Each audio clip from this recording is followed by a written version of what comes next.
welcome to the K-Files. I have with me this morning Chief Amos, and Chief Amos is the brand new, I believe, almost, Middlesex Police Chief. Good morning. Good morning. Thank you for having me on the show. Absolutely. So glad to have you here. So where did you come from, as they say? Were you in the department already? I was. I started with the department in 2017 as a part-time officer. Okay. I spent 2 years working part-time and came on full-time in 2019 as a lieutenant. Was then promoted to assistant chief, and when Mike Collins retired, I just moved into the chief's position. Wow. And when was that? When did he retire? When did you come in? How long have you been chief? 5 days now. Really? Yeah. Well, I knew JP told me you were new, but as far as chief, but 5 days. So he retired effectively December 31st. Okay. And then so at midnight, because the council had already voted to promote me, at midnight I just became the chief, and Wow. Mike became retired. Wonderful. Well, we're glad to have you. Thank you. And, you know, we think it's important for our viewers to know their police chiefs and things like that. So we always like to bring you on, introduce you, and, you know, you've been, this is the first time I have met you, and just very pleasant. So I've enjoyed meeting you this morning and talking to you a little bit, chatting. Never know when I'm going to need to get out of a speeding ticket. I'm kidding, y'all. That's right. I'm really kidding. It's always good to know who to call. First of all, I don't get speeding tickets if I can help it. But anyway, so Middlesex, what's the population of Middlesex? So right now the population is in between 800 and 900 people. Really? As far as the city limits proper. Service population, which is something we look at in law enforcement, Right. is of course a lot higher for us because we have 231, we have Right. 264 alternate, 264, what we refer to as the 4-lane. And every car, everybody that comes through is part of the people we have to service. Right, sure. So our actual bedroom population in between 800 and 900. Right. That's growing. We do have a subdivision that's coming in with about 120 homes. Oh, that's good. So that'll increase our population some. Do you feel like that's a result of trickling down from Zebulon, Raleigh, or not? Just Yeah, I think we're right there on the edge of Wake County and Zebulon, where you get that push out from, you know, there's nowhere else to build in Wake County, so they got to start coming this way towards Nash. Right. And we're the first town you come to. Right. So I definitely think over the next 5 years, you're going to see a lot more of that pushing through from Wake Right. County coming on to us. Wow. Well, we hope the crime don't come with it, but you know what? If it does, you'll be there. We hope Wake County will keep the crime, but send their business and Right. their residents and stuff our way, but just Zebulon can keep the crime. Exactly. How many officers do you have? So currently we have 6 full-time officers. Okay. And we don't have a limit on our part-time, but we have 5 part-time officers right now that Okay. come in and help cover on the weekends. They work with our full-time officers to give us, you know, 2 officers out. That's good to know. Yeah, it's nice to have some backup, especially up our way. There's 1 deputy that covers that area, and so if they're tied up or if they're in Nashville, then it's just us. Yeah. So it helps to have an extra officer on duty just in case we deal with anything. Right. Well, that's good to know. And, you know, we always go through our Teen Cold Case book and talk about the cases, you know, that are Nash County, Edgecombe County, Halifax County, Wilson County, Middlesex, Spring Hope, Lewisburg, whatever, and that's in our immediate area. And I don't believe you have any unsolved cases. I know, we were talking about We that better knock before. on Yeah, this that's desk right. real hard.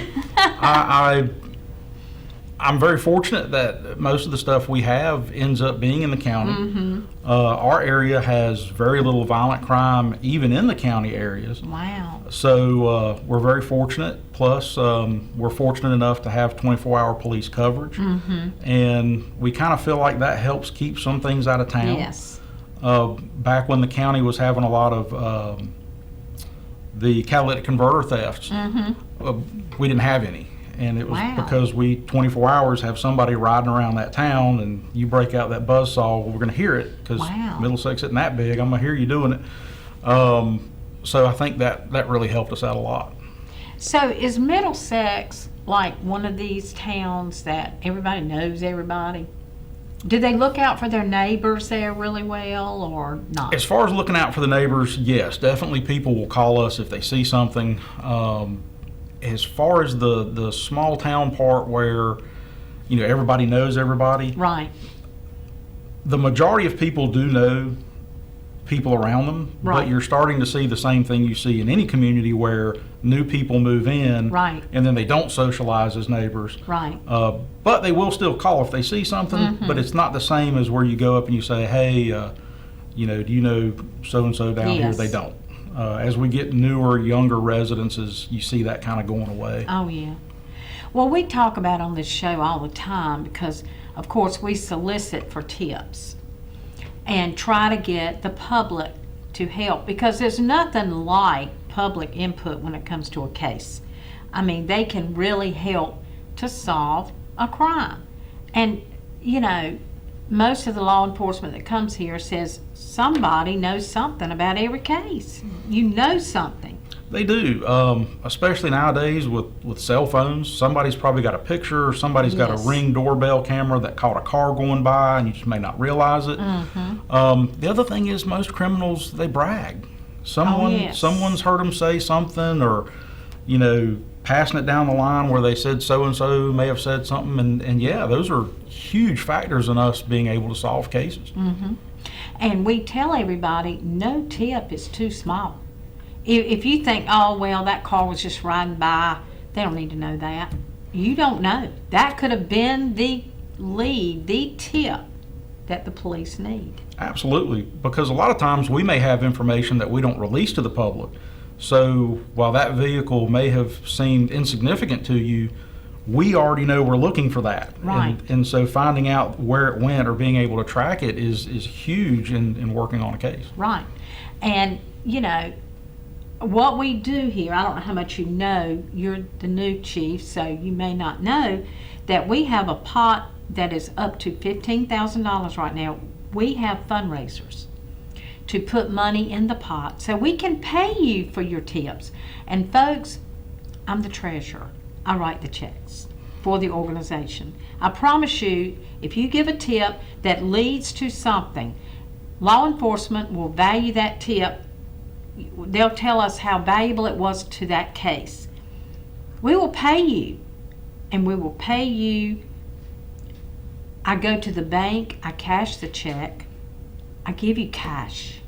So it's so important for you to come forward. If you know anything, it's anonymous. I mean, we're not going to tell anybody because I don't know. And a lot of people call a number. A lot of people, that's where when you're dealing with cash rewards, a lot of times when you've got different people that want to help clean up their community, and then you've got what we refer to as the mercenary Yes. informants. They're in it for the money, and those are your fellow criminals that have heard you say something, and then Yes. you've done them wrong, so now they're going to turn you in. And having that money available really helps generate a lot of tips from the people that run in the same circles. Absolutely. And we have solved some cases on here, and we'd like to continue to solve more. We know the public knows something about all the cases we talk about. Luckily, you don't have any today, but if you do, I didn't mean to say the word when, if Hopefully. you do, we're going to certainly help you as well. We will solicit for tips, but folks, no tip is too small. Up to $15,000 you can be paid in cash, and I pay within 48 hours. You can have it in a day or two. So, I mean, that quick. That's really That's good. how fast. Yeah, that should you definitely can get your people money. motivated to talk. Yes. And we have different ways. 406-6736, that's a hotline. It does not go to me. I'm not going to know who you are, and don't want to know who you are. Just so you help law enforcement. That is our only purpose. For Rocky Mount, Twin County Crime Stoppers, 977. Well, for anybody that wants to call Crime Stoppers, 977-1111. Please do so. that would, really help authorities a lot. So anyway, we're going to take a break. It's already, I can't believe it's already break time. But anyway, the time is really flying by this morning. We'll be right back with you right after this with more of myself and Chief Amos.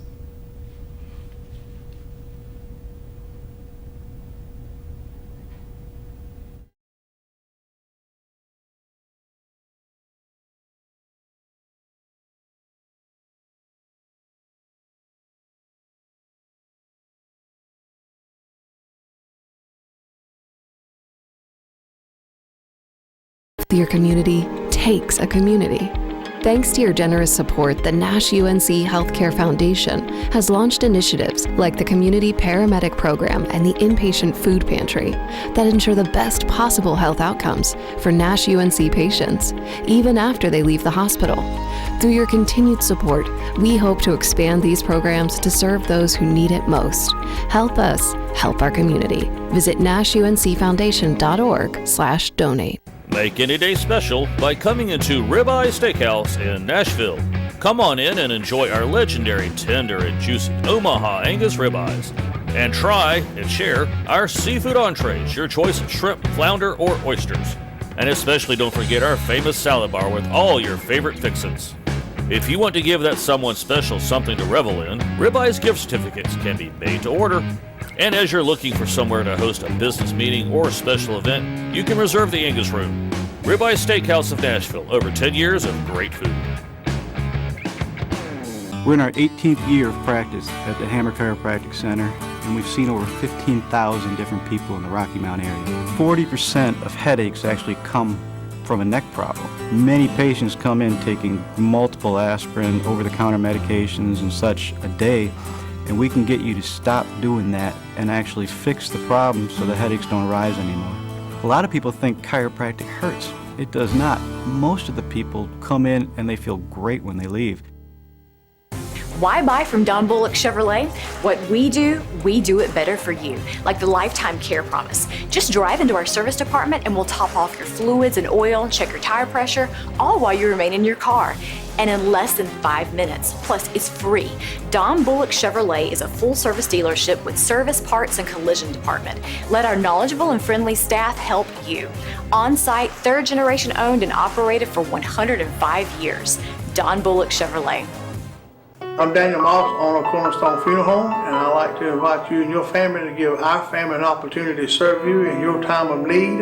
And we offer a full line of funeral services, everything from visitations to graveside services to cremations on site with a live crematory, as well as a banquet hall to meet the catering needs of our families that we serve. We offer catering service, we offer refreshments prior to visitations and services of our family, and we want to invite you to come and experience the difference here at Cornerstone Funeral Home.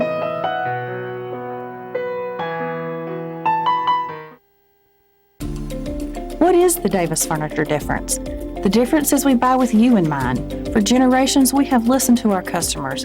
We can help you find the look you want for every room in your house.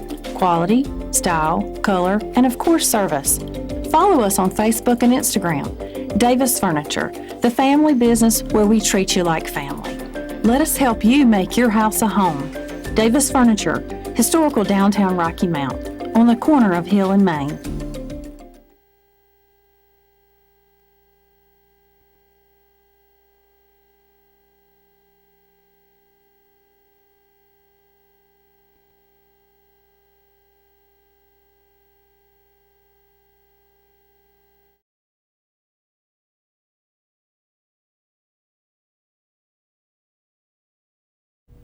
And we have again this morning, we'll announce the brand new Middlesex Police Chief. Chief Amos is with us this morning.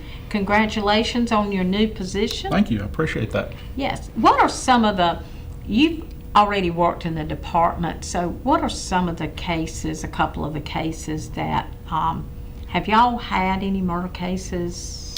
We don't have any open murder cases that I'm aware of, and But we I haven't mean, had any. You hadn't had any in a while? We had Long time? the more recent case that we've had was a shooting that occurred on West Haynes Avenue, and that case really has more domestic tie-ins. It was not a random attack, it was a targeted attack. But in that particular case, the victim doesn't really want to cooperate with the investigation. And so that one is pretty much closed.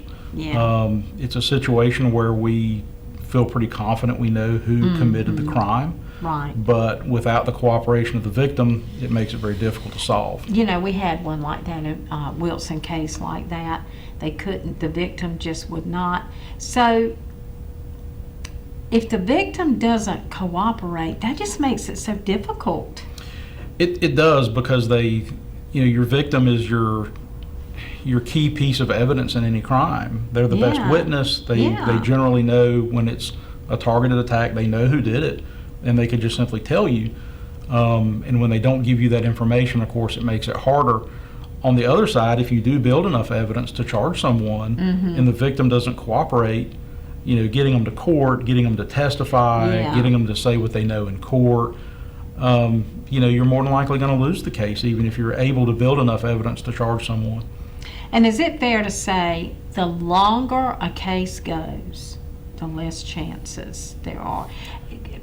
Solving a case when it's fresh Definitely. is so much better, isn't it? As time goes on, what happens is evidence degrades, memories fail. Yes. You start to think, was it a white truck or a gray truck that I saw, or it could have been red. Yeah. So yeah, definitely the longer something goes on, even today with as much video surveillance as there is, that stuff isn't kept forever. If you've got a home security tape of a car or a person that walked by, 24 hours, 48, a week, Right. 30 days, it's going to delete off of a server. And so that evidence is gone forever. Wow. So definitely the more time a case drags on, it gets harder and harder. The solvability goes down. And victims, victims are afraid sometimes. People are afraid to talk. Definitely, Even the victims are afraid of retaliation. Yeah. Surprisingly more so if you know the suspect, because Yeah. you know what they're capable of. And you don't know, they might get out, they might not be convicted, or they might not stay in there long, or whatever. And generally, if it's someone you know well, they know where you eat, they know where your Yeah. kids go to school, and it makes people very hesitant to actually cooperate. Because it's not like TV where we have some big witness protection program that the Middlesex Police Right. Department can change your identity and move you. Right. So you're still gonna go back to your same house and your same job and still have to worry about what could happen to you. And that makes it very difficult. That's definitely a hurdle with witnesses and victims, getting them to cooperate with an investigation. So, Chief Amos, what are some of in getting to know you, what are some of your hobbies? What do you like to do on your time off? Time off? If there's time, is there such a Interesting thing concept. as time off? So I like doing outdoor stuff. I like to hunt. I like to fish when I have time. But I'm also part of an organization that works with first responders and traumatic incidents. Oh, really? It's called Big and Small Peer Support. And we do critical incident stress debriefings for fire, EMS, police, and the telecommunicators, because a lot of people forget that they're hearing all these things.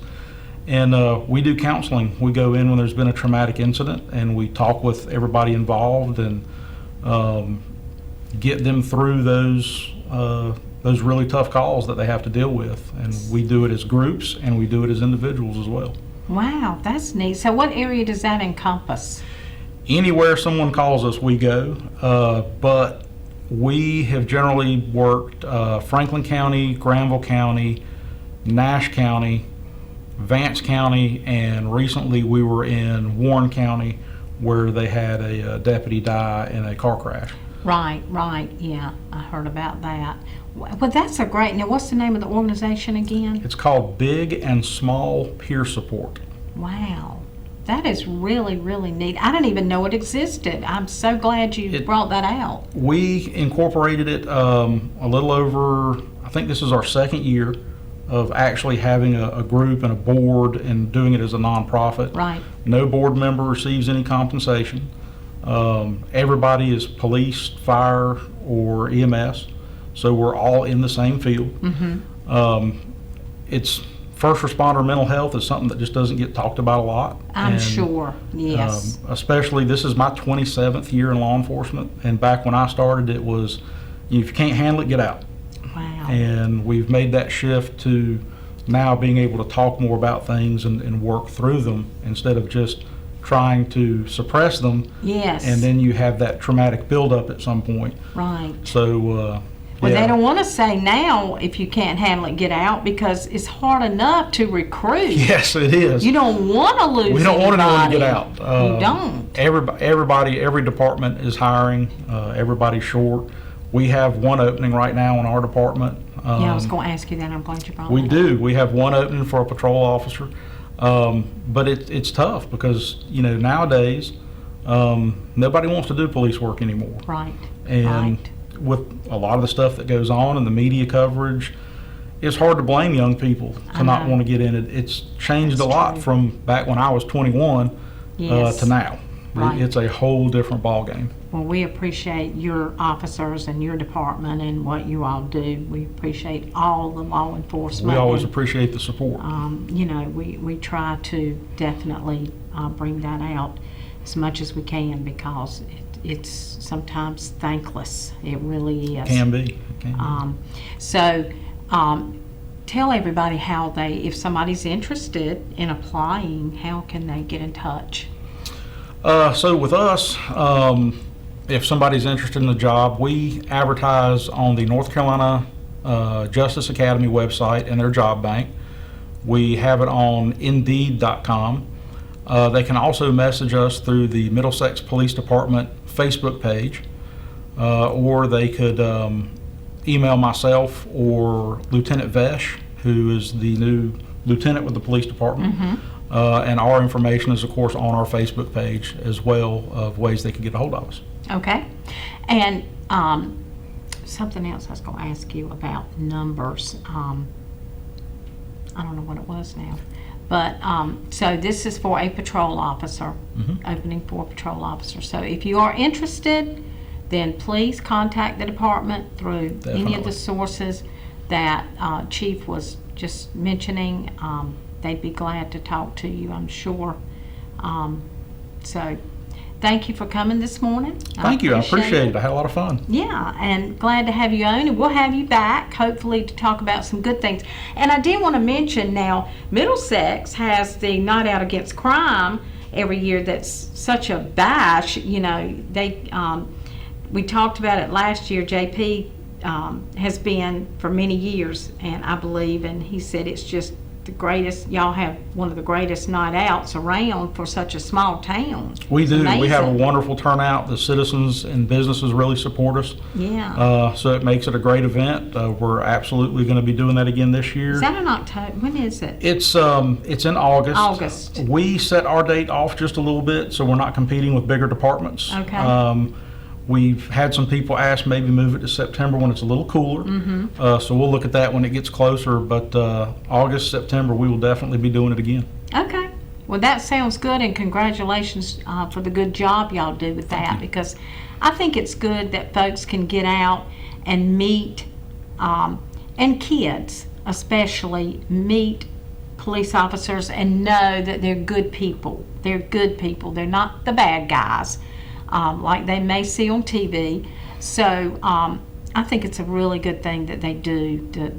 It's a meet and greet type thing and have fun together. It makes a big difference. A lot of times people forget that even though you're a police officer, you're a person. We're Right. all, You're a human being too. we're all parents or children or brothers and sisters. We're just people like everybody else, and the badge is just simply our job. Right. That's exactly right. Thank you so much, Chief, again for being on. Thank you. Thank Hope you to for have having you me. back again. I like that. All right. And we'll be right back with more of the K-Files. We're going to show you a case, a James Crisp case that Lyndall John Kay worked hard on to do a stand-up there and give you some details. I wish we could solve this case. So anyway, take a look.